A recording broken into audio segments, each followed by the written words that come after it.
No início da década de 1960, a Coreia do Sul era um dos países mais pobres da Ásia, com uma renda per capita semelhante à de alguns países africanos. Após suportar a terrível ocupação japonesa, onde suas mulheres chegaram a recorrer à prostituição para sobreviver, e uma terrível guerra com seus vizinhos do norte, que estavam à beira de se tornarem um regime comunista, era considerado impossível para alguns se desenvolverem e se tornarem um dos países mais ricos do mundo. Nos últimos anos, alcançou uma renda per capita superior à de seus algozes japoneses e à de países europeus como Espanha e Polônia, com um PIB per capita de mais de 54 mil dólares por ano. Mas como conseguiu isso em pouco mais de 60 anos? Seu modelo era semelhante ao da China ou buscou seguir o modelo implementado com sucesso na Polônia?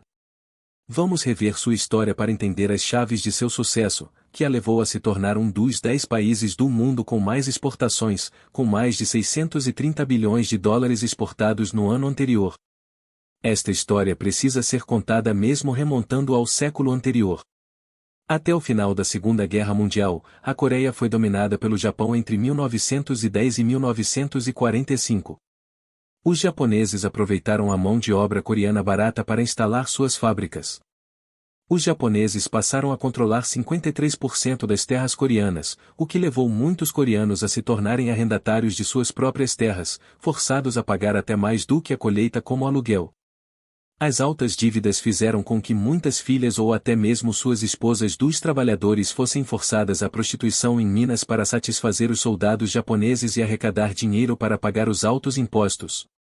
Estima-se que mais de 200 mil mulheres foram forçadas ao trabalho sexual durante o período de ocupação. Durante esse período, os coreanos perderam direitos fundamentais, como a liberdade de associação e expressão, e foram forçados a receber ensino da língua japonesa em vez da sua própria língua. Estima-se que quase 8 milhões de coreanos, durante esse período, foram forçados a trabalhar em fábricas ou a servir como soldados. Embora a instalação de fábricas na Coreia pelos japoneses possa ser considerado o início da industrialização do país, a realidade é que os japoneses não buscavam o desenvolvimento da Coreia, mas sim a exploração de sua mão de obra barata ou, em alguns casos, escravizada. Portanto, os trabalhadores coreanos não receberam educação suficiente para operar essas fábricas após a saída japonesa em 1945. Após a derrota e a retirada do Japão da Coreia, durante a transição, algumas empresas foram transferidas por meio de um acordo bilateral entre Japão e Coreia, enquanto outras foram vendidas a particulares.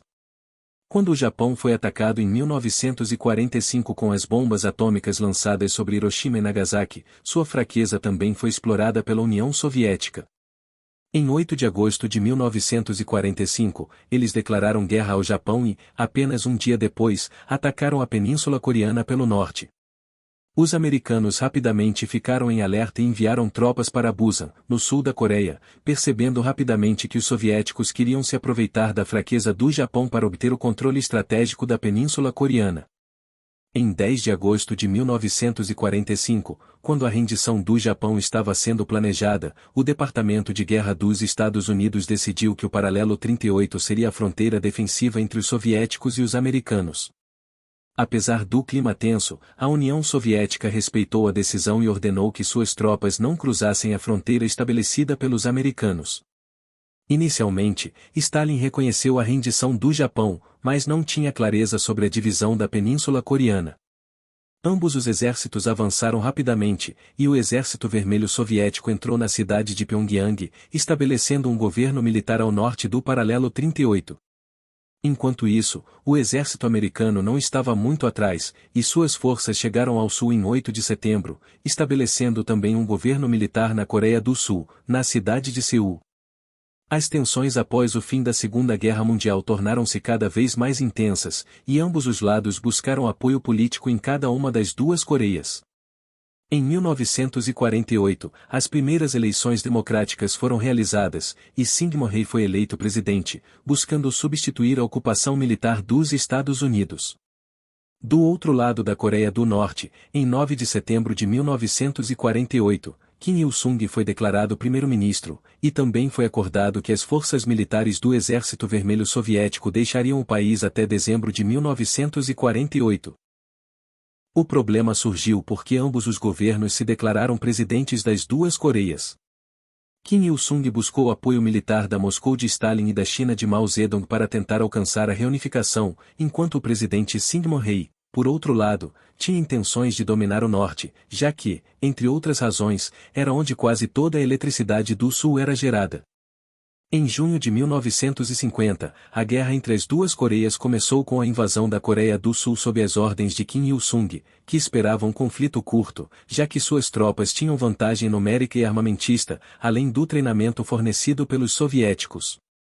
Mas, contrariando as expectativas, as Nações Unidas, lideradas pelos Estados Unidos, decidiram apoiar a Coreia do Sul, arrastando a Península Coreana para a guerra mais sangrenta e cruel de sua história.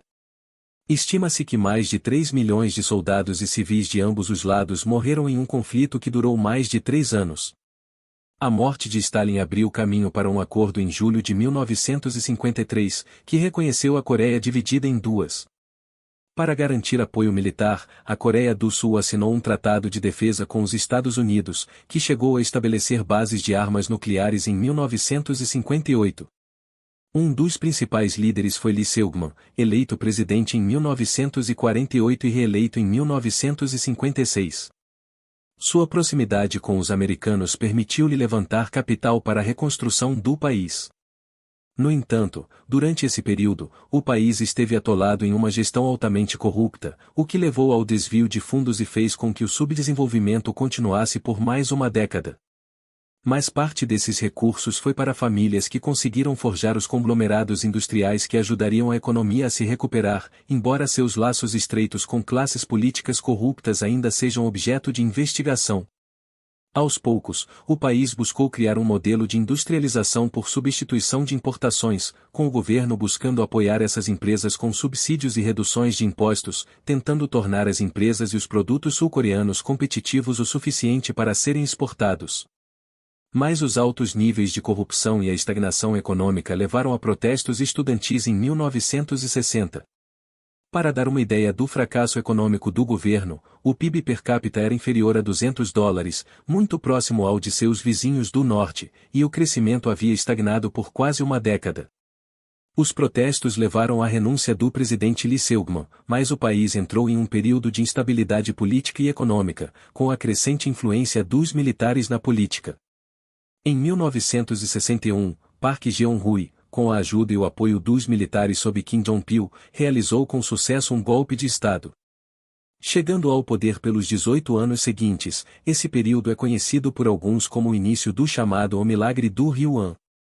Park estabeleceu um regime autoritário, no qual, embora o governo controlasse a economia, permitia o desenvolvimento e o crescimento de grandes conglomerados econômicos. Mas, sem dúvida, uma das maiores conquistas de Park foi a nomeação de um seleto grupo de economistas de alto nível que compuseram o chamado Conselho de Planejamento Econômico. Entre as decisões do governo Park e do Conselho estava a reconstrução de instalações que estavam em condições deploráveis devido à intensa guerra.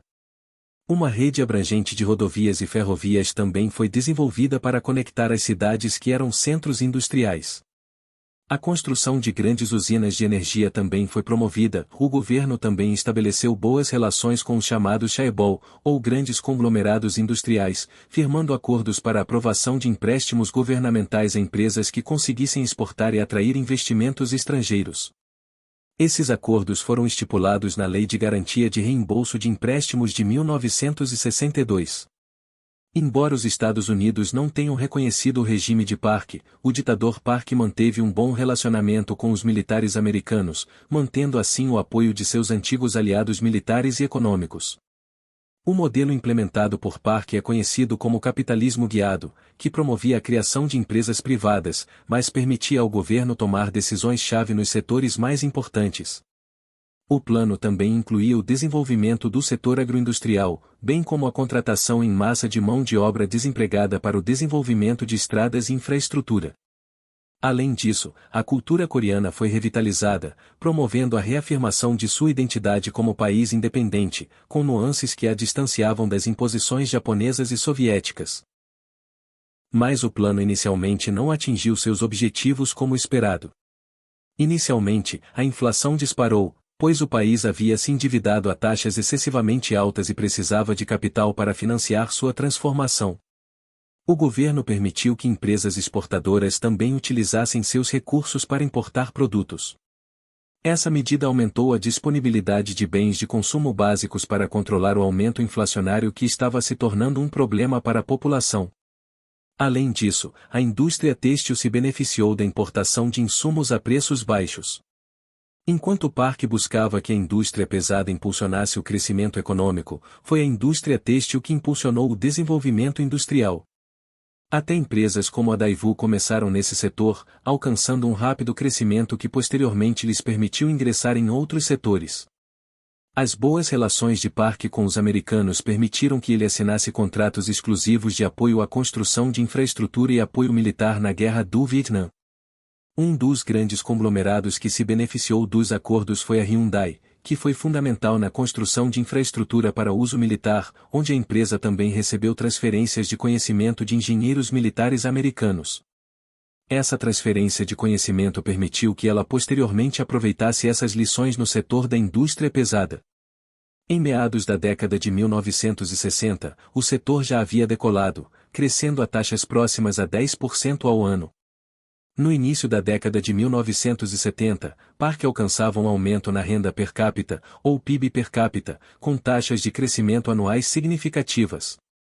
No entanto, após vencer as eleições de 1971, Park enfrentou uma tremenda onda de protestos, que o levou a promover uma série de reformas políticas e sociais para melhorar a educação, promover a igualdade de gênero e modernizar o campo.